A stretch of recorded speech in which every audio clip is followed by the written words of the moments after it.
ദീർഘമായ ഒരു യാത്രയ്ക്കും വെക്കേഷനുമൊക്കെ ശേഷം നാട്ടിൽ തിരിച്ചെത്തിയിരിക്കുകയാണ്. നമ്മുടെ സ്ഥിരം ലൊക്കേഷനിലെ NH-66 പ്രോഗ്രസ് വല്ലതും ഉണ്ടോ എന്നറിയാനായിട്ട് ഇറങ്ങി തിരിച്ചതാണ്. നമ്മുടെ ബ്രിഡ്ജ് സൈറ്റിലെ വടക്കേ അപ്രോച്ചിലെ പാറ ഒട്ടിക്കലൊക്കെ ഇപ്പോഴും നടന്നുകൊണ്ടിരിക്കുകയാണ്. മറ്റു പണികളൊന്നും ഇവിടെ നടന്നതായി കാണുന്നില്ല.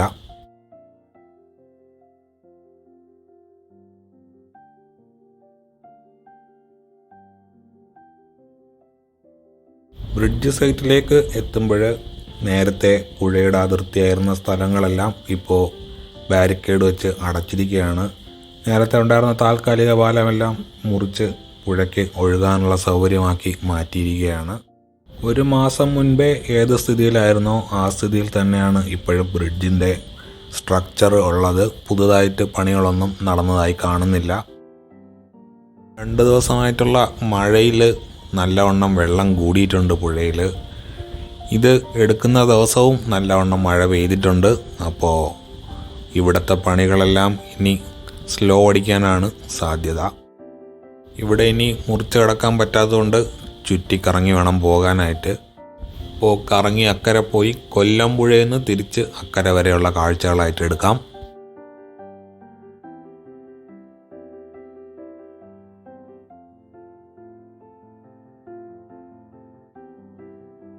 കറങ്ങി അക്കരെ വന്ന് ഇപ്പോൾ തിരുവാറാട്ട് കാവിൻ്റെ മുൻവശത്താണ് എത്തിയിരിക്കുന്നത്. ഇവിടെ ഒരു അണ്ടർ പാസ് ഉണ്ടാവേണ്ടിയതാണ്, പക്ഷേ അതിൻ്റെ പണികൾ ഇതുവരെ തുടങ്ങിയിട്ടില്ല.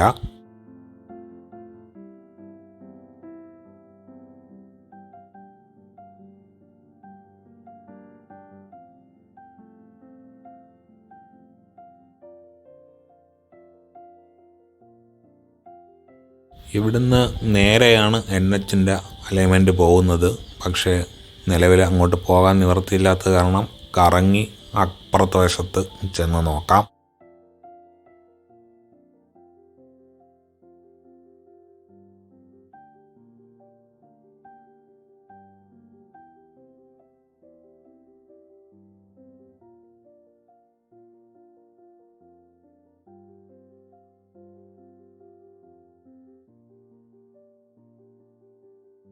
തിരുവാറാട്ടുകാവിൻ്റെ പിൻവശത്തുള്ള അണ്ടർ പാസിൻ്റെ പണികൾ തുടങ്ങിയിട്ടുണ്ട്. ഞാൻ പോകുമ്പോൾ തുടങ്ങിയിട്ടില്ലായിരുന്നു. ഇന്ന് ഞായറാഴ്ചയായിട്ടും മഴയായിട്ടുമൊക്കെ അതിൻ്റെ സ്റ്റീൽ ബൈൻഡിങ് നടന്നു വരികയാണ്.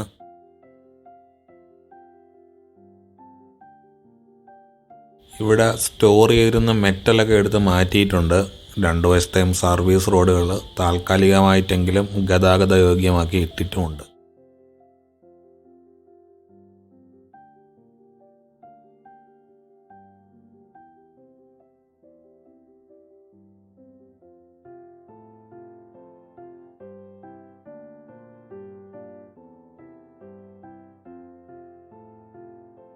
കൊല്ലമ്പുഴ അണ്ടർ പാസിൻ്റെ തെക്കേ ഭാഗത്ത് അപ്രോച്ച് റോഡിൻ്റെ പണികളൊന്നും ഇനിയും സ്റ്റാർട്ട് ചെയ്തിട്ടില്ല. നേരത്തെ ഉണ്ടായിരുന്നത് പോലെ തന്നെയാണ് ഇപ്പോഴും ഉള്ളത്.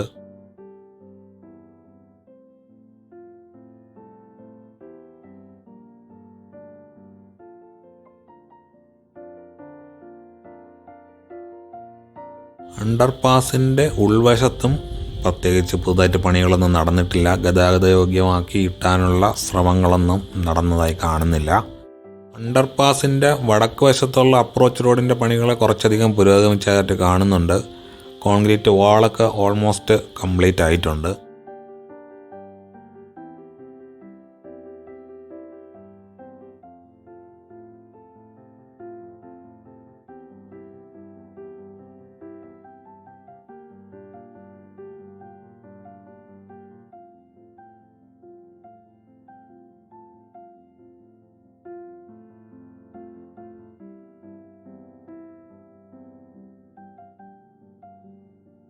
മെയിൻ കാരിയേജ് വേയിൽ കയറി ഒന്ന് കറങ്ങി വന്ന് അണ്ടർപാസിൻ്റെ അപ്രോച്ചിൻ്റെ പണികൾ ഏത് ലെവൽ വരെയായി എന്നൊന്ന് നോക്കാം.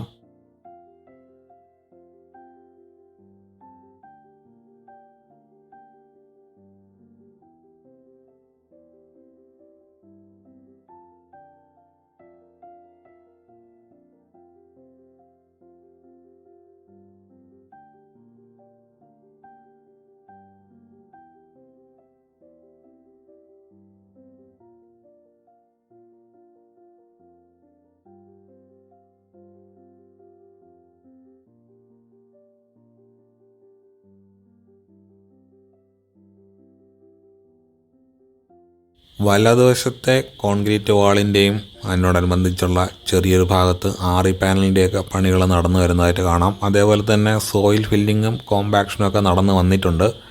എന്നാലും മഴ മൂലം നിലവിൽ പണി നിർത്തിവെച്ചിരിക്കുകയാണ് എന്നാണ് തോന്നുന്നത്. 2-3 ദിവസം കഴിഞ്ഞ് ഒന്നും കൂടി ഒന്ന് നോക്കാം. അപ്പോൾ കറക്റ്റായിട്ടുള്ള ഒരു രൂപം കിട്ടും എന്ന് പ്രതീക്ഷിക്കുന്നു.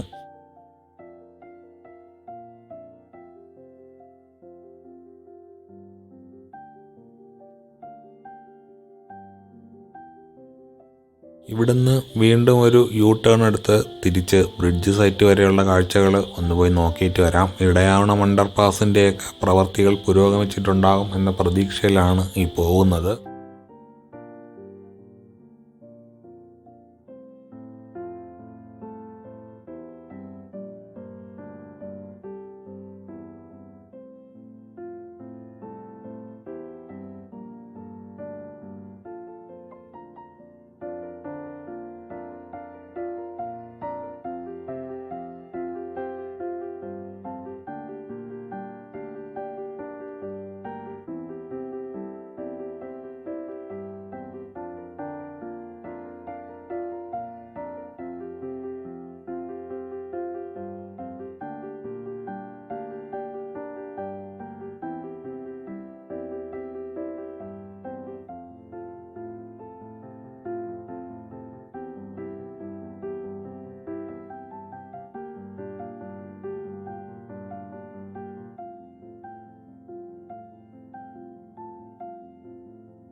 ഇടയാവണം അണ്ടർപാസിൻ്റെ അടുത്തേക്ക് എത്തുമ്പോൾ നേരത്തെ നിന്ന് അപേക്ഷിച്ച് സ്റ്റീൽ ബൈൻഡിംഗ് ഒക്കെ കുറച്ചുകൂടെ പുരോഗമിച്ചിട്ടുണ്ട്.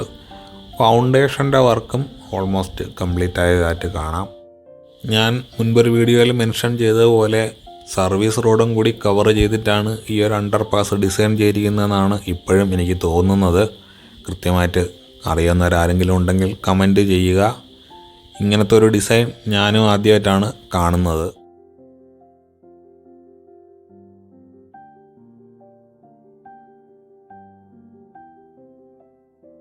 അണ്ടർപാസിൻ്റെ സൈറ്റിൽ നിന്ന് ബ്രിഡ്ജ് സൈറ്റിലേക്ക് തിരിഞ്ഞ് നോക്കുമ്പോൾ പുതുതായിട്ടൊന്നും എടുത്തു പറയത്തക്കതായിട്ട് പണിയുടെ നടക്കുന്നില്ല.